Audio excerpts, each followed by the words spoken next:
Hello, and welcome back to another Daily Top 10's Top 10 video. Today, we're going to be looking at the top 10 embarrassing blunders from world leaders. With the world looking to their every move, even the smoothest world leader is going to make the occasional gaffe or mistake. But then there's these 10. Number 10. David Cameron's poppies. In the UK, wearing a red poppy on your lapel in November is a sign of respect for the men and women who served during wartime. Unfortunately for British PM David Cameron, the red poppy has different connotations in China, where the poppy symbolizes the Opium Wars, which were waged between China and Britain in the 19th century. For the Chinese, the wars were marked by shameful defeats. Of course, Cameron's 2010 visit to China fell in November, so he and his party were all wearing the red poppy as they prepared to make an appearance at an official event. Chinese officials went so far as to request that Cameron and the British contingent remove the flowers. In a major political faux pas, they refused to do so. Number 9. Silvio Berlusconi's big mouth. This famous Italian leader is known for a lot more than his off-color, off-the-cuff remarks, but one of his biggest political gaffes had nothing to do with the sex scandals that plagued his prime minister. Berlusconi caused quite a stir when he referred to Barack and Michelle Obama as suntanned.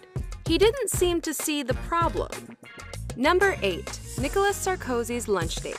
When French President Nicolas Sarkozy attended his first G8 summit, he probably wanted to make a good impression. Someone should have told him that the impression will be poor when you arrive for an important press conference late, out of breath, giggling, and, well, swaying. He blamed his tardiness on a long-running lunch with Vladimir Putin. The Russians are known for their hard vodka drinking. However, Putin is not. The Russian leader is a teetotaler, which might suggest that Sarkozy had been drinking for two. At least if this video is anything to go by. Number 7. Tony Abbott's malfunction. The mildest of language warnings for this next entry, but it wouldn't be an Australian story if there wasn't a little coarse language. This embarrassing moment is actually more like a string of embarrassing moments. Future Australian Prime Minister Tony Abbott was already well known for his frequent public gaffes. But no one expected him to speak about the death of an Australian soldier like this. The remark caused a huge public uproar, but Abbott's woes didn't end there.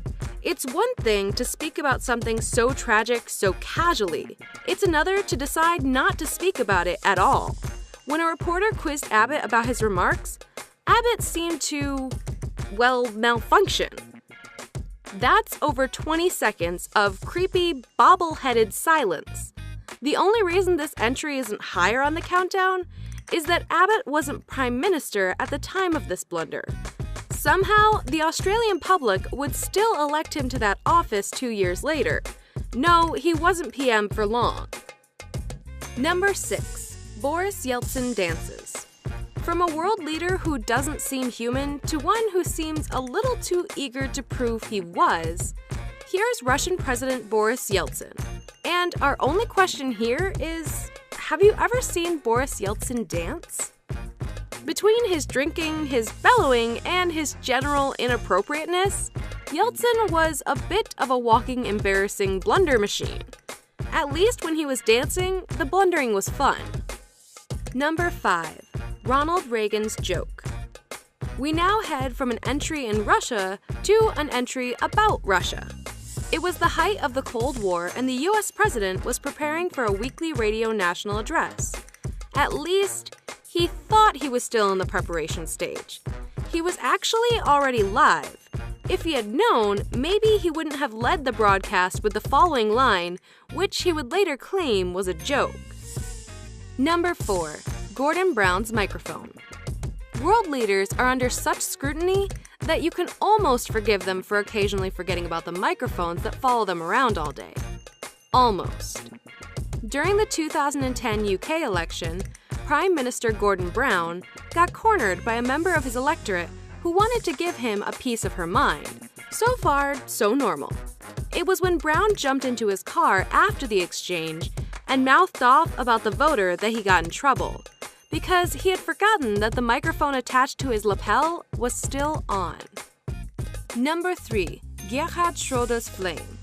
In the year 2000, the then German Chancellor Gerhard Schroeder visited the Yad Vashem Holocaust Memorial in Jerusalem to pay his respects, a particularly important symbolic visit given his country's history. The memory of the lives lost during the Holocaust are represented at the memorial by an eternal flame. The stage then was set for a pretty tremendous blunder. Schroeder accidentally extinguished the flame.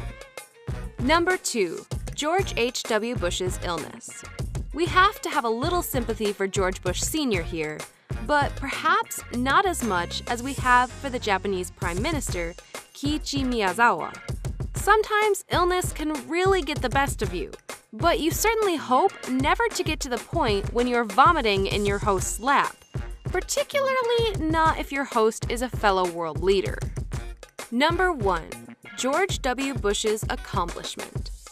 One of the most well-known blunders on this list comes from one of the most blundering world leaders in recent history.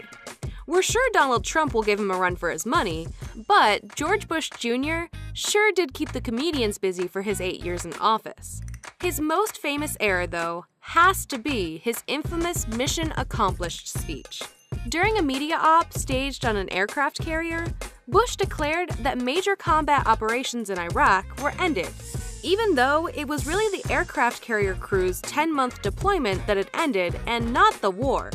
In fact, most of the casualties of the war occurred after the speech. The whole situation was punctuated by the massive banner behind Bush reading the immortal words, "Mission Accomplished." Thanks for watching another Daily Top 10's Top 10 video. And remember, it's our duty to entertain and yours to subscribe. Hey, what's up guys? Please subscribe to the Top 10. Yeah, subscribe. Press the button down below and just subscribe. Fucking hell, my job sucks. There's the button down below, click it and just subscribe. Oh, and here's my Mexican hat. I seem funny, entertainment, yeah. Basically that's it, just subscribe. The Top 10. This is so boring. I give up, I just quit. Fuck it.